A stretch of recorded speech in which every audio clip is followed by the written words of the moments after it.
Ideology, socialism, is when major industries and businesses are owned by the government. The profits are funneled into the government. They do not go to an individual or a corporation. So Google and IBM and Ford and General Motors, the factory owner and the stockholders don't get the money, the government does. And socialism is going to be in combat with all types of other thought. In the late 20s and early 30s, we're going to have a movement to another political ideology known as fascism, a fascist government. And here, a fascist will be like an evil dictator, right? This person is like an absolute monarch. They've got complete and total power. And what makes a fascist different is they build their platform on ultra-nationalism. If you are not one of us, then you are wrong, all right? So if you're German, you love bratwurst and Wiener Schnitzel and mustard on your pretzels.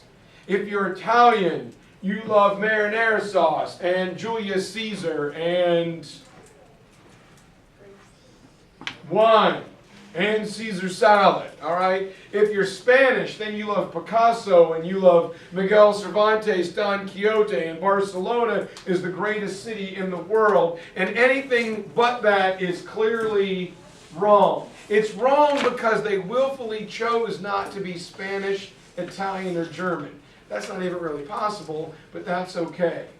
It's ultra pure nationalism, where you forcibly suppress opposition groups. If you're different than us, you will shut your mouth. And you do this because you don't want any voice of dissent. Your synthesis here is, it's Shi Huangdi during the Qin dynasty. If I eliminate all other types of thought, then no one will question or no one will say anything different. Kim Jong-il told North Korea he wanted all of his people to sing in a single tune. I want everybody to say the same thing, all right? No deviation, one thought process. And this can kind of lead to what Joseph Stalin is going to call collectivization, where everybody is going to work in a collective, a giant commune. We will all do the same thing at the same time for the same purpose. Any old school Star Trek people in here? No? All right, Micah, all right. So Micah and I, maybe this will help as you and I, we will communicate. The next generation, there was this evil group of people like cyborgs known as the Borg. And they flew around in this giant Rubik's Cube looking thing in the Borg collective. There was a queen that communicated to all of her automatons one thought press. And they would say, resistance is futile, Micah, you will be assimilated. All right? And you couldn't resist them because they learned immediately, and the entire organism fought against you. Well, that's what we want to do. We want our entire country to be a giant collective. All right? Don't resist us because you're not going to be able to do it. And you lead to aggressive nationalism. Your country is so good that all other countries are absolutely horrible. And it will lead to racism. If you weren't born here, if you're not one of us, then you are corrupt, you are wrong, and you are weak. So get out or we will. So you've got to be German, even though Hitler was Austrian. You've got to be Italian. You've got to be Spanish. Everything else is simply wrong. Standing in direct opposition to this type of mentality is capitalism, where the means of production, the factories that churn out the products, the tools that are used to create them are owned by private individuals. If you have an idea or a thought process, you can use it to make money for yourself. If you can distribute it, if you can sell it, and people want it, you can go on Shark Tank and become a millionaire. What's the #1 selling product on Shark Tank of all time? Anybody know? It's kind of funny. The sponge. The Sponge Daddy. All right? It is a sponge that looks, or the Scrub Daddy. All right? It's a sponge that looks like a smiley face and a sunshine. When you put it in cold water, it stiffens up so you can get rid of hard grit. When you put it in warm water, it is soft. Costs like $1.09 at like Home Depot. It's the Scrub Daddy. It's a sponge that looks like a smiley face. But it's clever and it's cool and it's got a catchy name. So the Scrub Daddy dude, there it is. Peyton's got it. The Scrub Daddy dude is now a millionaire. Alright? The Scrub Daddy. Oh my God. That's so weird. I watched that last night. Alright. Have you watched the last episode of 6 yet? No, I haven't. God, Will, come on, man. I've been really not able to. Not doing my stuff because I got a whole blank column you've got to fill in soon. Okay, well, All right. I'll work on 6 and then we can worry about that. All right. All right. Wealth is in private hands. The Scrub Daddy guy is now rich. The government benefits by taxing it. Over here, all the money goes to the government. And so the Great Depression is going to bring socialism and fascism and capitalism to a head. It'll be like the confluence of the 3 rivers in Pittsburgh. Zin, what are they? Ohio And the Allegheny. All right, just making sure. Make sure you. Make sure. That's how you know if you're a true fan. You ever watch Pittsburgh Dad? All right. 3 factors bring about the intenseness and the severity of the Great Depression in Europe. Yes, it hits America hard, but it hits Europe even harder. And one of the problems is the crisis stemming directly from World War I and the Treaty of Versailles. Remember, what did John Maynard Keynes say? What you have done to Germany is a Carthaginian peace.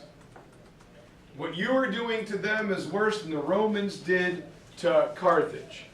And the problem is, there is a crisis in the production and distribution of goods on the world market.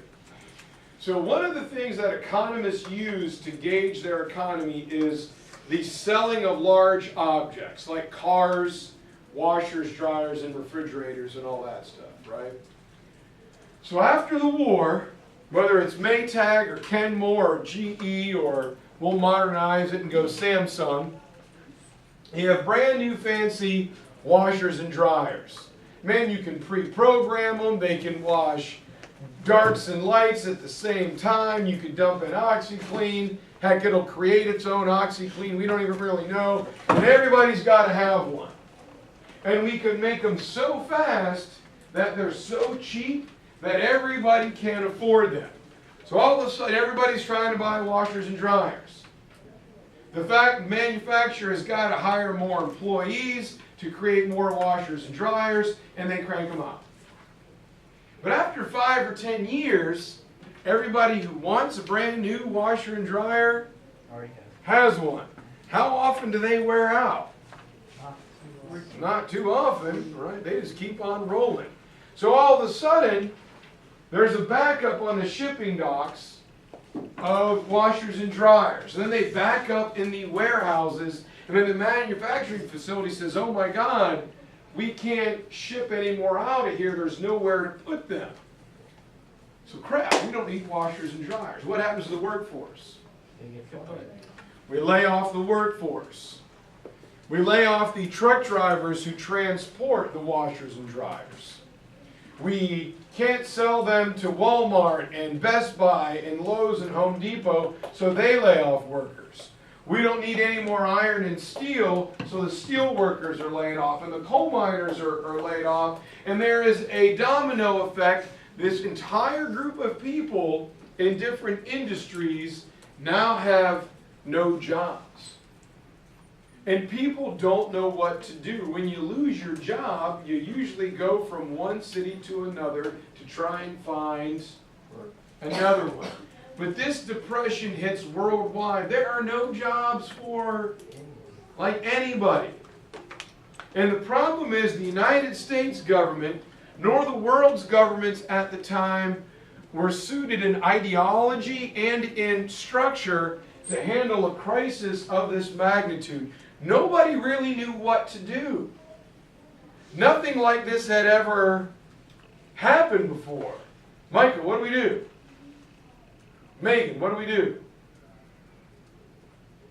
Exactly. Conquer lands at the land tribute. We could conquer more land. That's what we did in the old imperialism days. But wait a minute, all the land that could be conquered is conquered. We've already raped and pillaged and sucked out the resources. So Cam, what do we do? Cameron, what do we do? Nairi, what do we do? Did you have President Roosevelt? Megan, have you figured out what to do yet?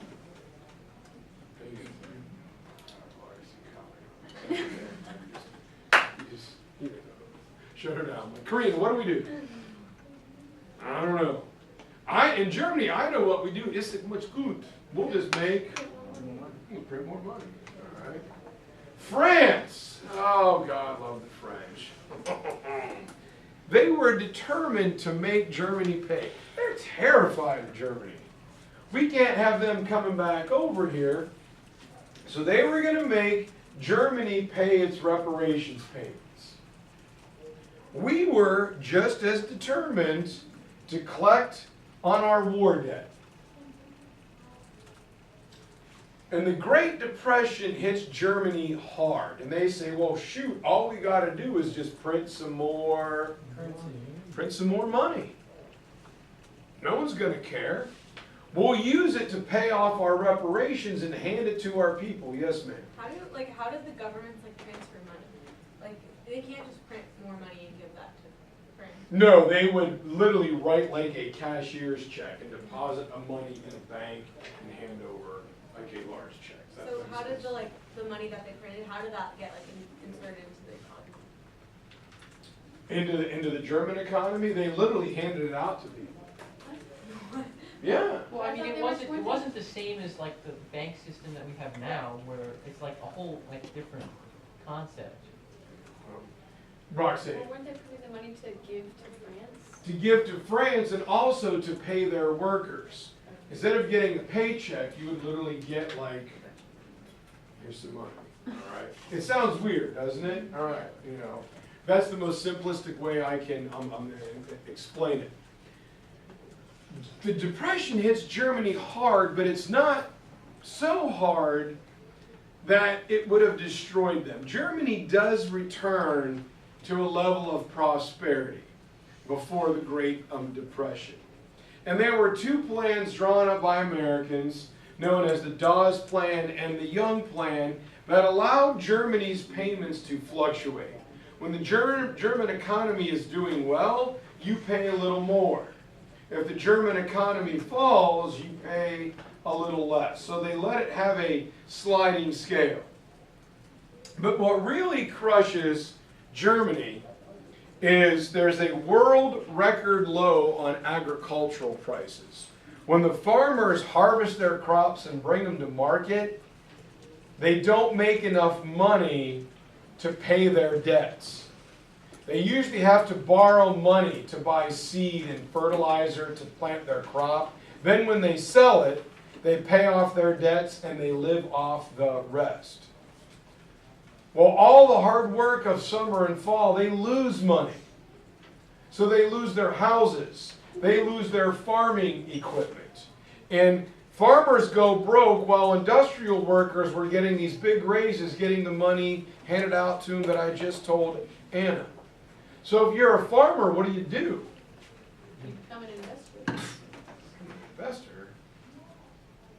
Industrial worker. You leave the farm and you go to work in a factory.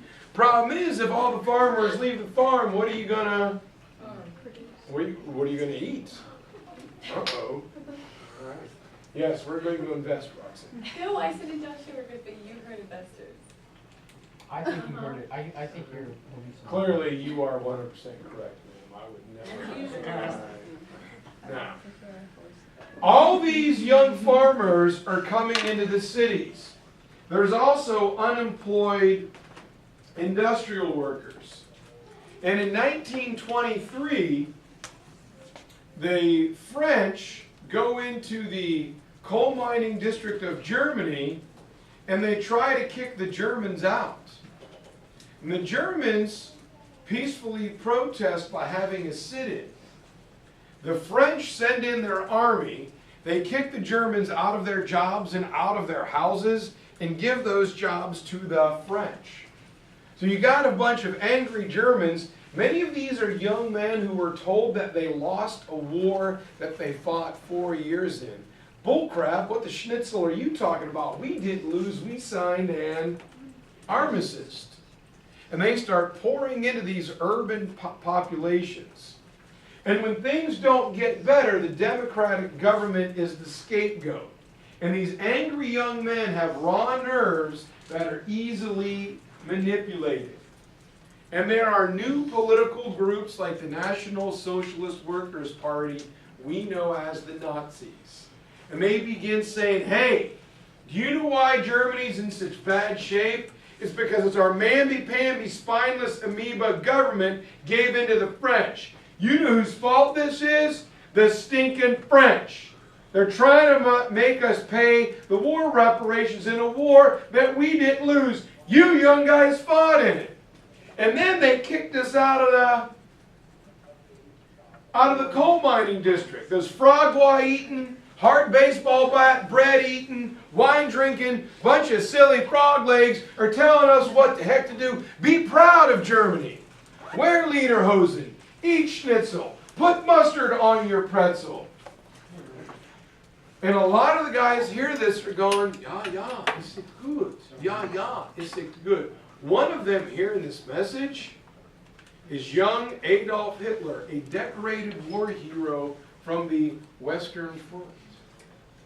And what feeds this message of hate is everybody starving and having to buy a loaf of bread with a wheelbarrow load full of money.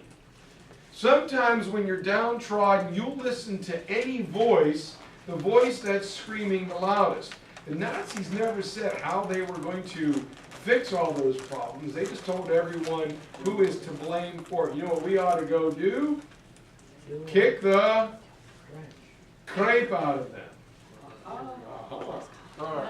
So, while that is going on in the capitalist world, over in Mother Russia, we're having a different problem. This is the part of the curriculum where Roxanne will accept.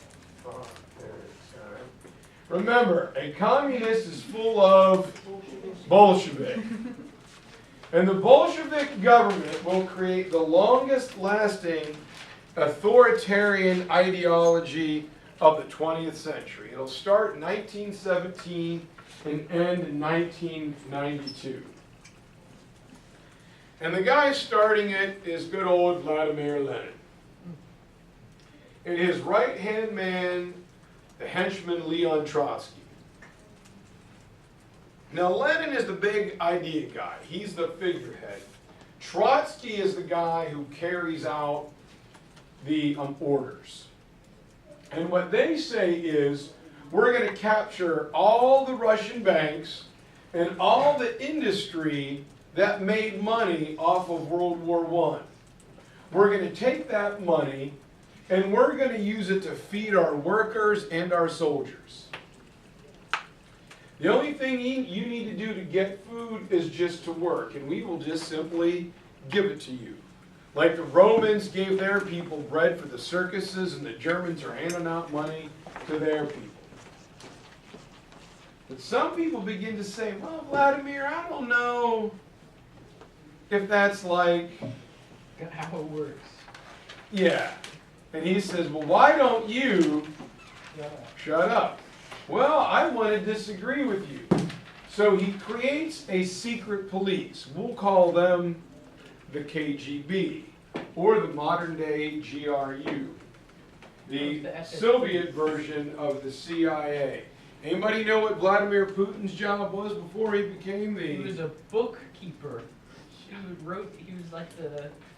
He was a KGB GRU agent. No, he wasn't. Yes, he was. Well, yeah, he was, but he wasn't. Okay. All right. No, I read a book on him. I'm sure you did. It's called The New Czar. Okay. All right. New czar for the GRU or the KGB. I thought it was the FSB. What's... Yeah, Federal State Bureau of Security. What do you think it's called? The FSB. And its predecessors? The KGB. Same thing. Just What's the different GS, outfit. whatever? Lenin uses the secret police to get rid of all political opposition. If you speak out, you disappear. Pretty soon, there's no more opposition. And he uses it to funnel everything to centralize his power through the economy. And Stalin has this plan that if he controls all the factories, everything is going to work. But by 1921, things in Russia, not only do they not get better, but unbelievably for the people of Russia, they actually get worse. I did not know that was possible. Things were worse today than they were yesterday. How old is he? And so he has to change tactics, and he comes up with something called the New Economic Policies, or an NEP. He said the government will control all essential businesses. But if you've got an idea on something that's non-essential, like you want to invent the Scrub Daddy, or Karina has a great chocolate chip cookie recipe and she has Karina's Cookie Emporium. Well, cookies aren't essential to the government. So if Karina wants to make really awesome chocolate chip cookies and sell them, we as the government can tax her profits. And if Karina busts her butt and works hard, she can actually make a profit. We'll tax it a little and she can keep the rest. But that's only in non-essential areas. And the governing body of the Soviet Union, the Politburo, there are 9 guys that says, I don't really know about that, Vladimir. That's not pure Marxism. That's, come on in, that's not what Karl Marx wrote up. And Lenin's like, yeah, I know, but Marx is not here. He's dead. It's a great theory on paper, but we have got to give the illusion that if you work hard and bust your butt, you can profit from it. Because when you give people a quota, they're only going to meet that quota. They're not going to work any harder. He goes, so we've got to change this up. And right when he's in the middle of this fight, Lenin dies. Believe it or not, his coffin has a glass lid on it. He was frozen, and you could go to Red Square in Moscow and actually, you might still be able to, and look at him. Just go and take a look. It's kind of creepy. Don't ask me. It's a Russian thing. Right before Lenin died, he said, I don't know who's going to lead the party. Trotsky gets too emotional, and the number 2 guy, Joseph Stalin, who was the Communist Party recruiter, is nothing but a mindless brute. And these two show down into who's going to lead the Soviet Union in the 20th century. Leon Trotsky said, look, man, we should rapidly industrialize like the West. Do what Japan did. Use all of that industry to make money. We will then put all of our farmers on collectives, voluntary farms. We will give them the fertilizer, we will give them the seed, we will loan them equipment, and they will grow the food for us. We'll give them enough to survive, and will feed the rest of the country. Call it a collective. Once we are successful at this, we can go around to other poor countries like China and Sun Yat-sen and show them how we Do it. how we did this. This is how we do it. Joseph Stalin says absolutely not. All right, he does the same thing that Tokugawa Ieyasu will do. We are going to buy Russian. Russia does not need help from anybody. We have vodka, we have borscht, we have caviar, we have stacking dog, we have Fabergé egg like Danny Ocean Steel, Ocean 12, and what you guys wrote down in notes a month ago. Right? We don't need anybody else, man. Russia can achieve perfect socialism alone. And the rest of the world is in the middle of the Great Depression. And the Soviets say, look, capitalism is not working. You are all greatly depressed. We are actually doing much good. Look at the increase we're making in production. And if you looked at it on a bar graph, you'd say, wow, gosh darn, those Soviets are doing good. But if you took a second look, if you interpreted the primary document, you would see that even though Russia made great gains, it was because they started from so far back. Any progress they made looked like it was incredible because they had only one direction to go. Ooh, isn't that the boy band, One Direction? You look so beautiful to me because we can only go forward. We really can't get any worse because we're Mother Russia. Samuel Clemens, a.k.a. Mark Twain, when he got back from the Soviet Union, said all that stuff that the professors and the intellectuals think is, oh man, but that global crap is great. Peer beneath the surface. Looking at it in a bar graph, it looks good. Go there and actually see it, and you'll see it's all a facade. All right, it's all an illusion. Yeah, you're making progress because you got nothing. You can't get it. You can't bottom out. And so Stalin will use terror and intimidation to achieve economic growth. You will do it, or you will simply die. Now, if you listen to the the YouTube, or you came to the review, another guy tried this in 1958. Chairman Mao called it the Great Leap Forward. And 20 million Chinese people died. A bunch more fled.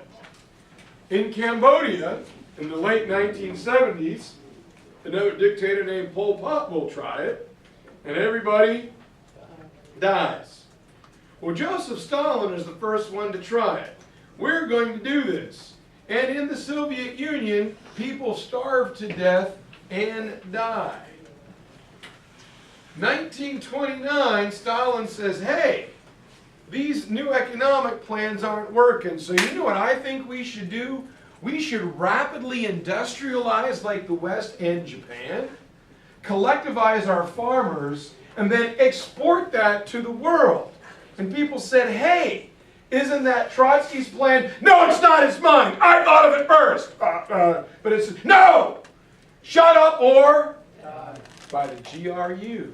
All right? Oh, okay, Joe, okay. He stole Trotsky's plan. Now, Stalin is going to take over for Trotsky, because Trotsky was exiled to Mexico, where he winds up with an ice pick in the back of his skull, like a mountaineering, snow climbing ice pick. What's his name? All right, Leon Trotsky. Now, they said that it had to be an accident, but there's not a real need for ice picking, ice picks. Yes, ma'am. Okay. There's not a big need for ice picks in Mexico, especially ones that say made in the Soviet Union on them. So Stalin had him killed to eliminate the competition. Your job right now, in the next 7 minutes, is to write a contextualization paragraph based on that prompt. African achievements before European arrival. So just before the Europeans showed up, what was going on in the world? Throw out a couple ideas and I'll give you the yes or the no. James. Okay, a little bit later than that. Yes. So we're going to think, when did the Europeans arrive in Africa? The Renaissance? The Renaissance. Yeah, like out of the Russia. All right, Age of Reformation, shortly after the Crusades. Keep it within a couple hundred years. So this is what was going on in the world. It could be, you know, Prince Henry the Navigator. It could be the Renaissance. It can be, you know, Tang Song, you know, traders. It can be any of that. That is what's going on in the world at the time. You have 7 minutes. If you're done, let me know, and I'll tell you what we will do next. I'm going to hear it is to see what I need to stop.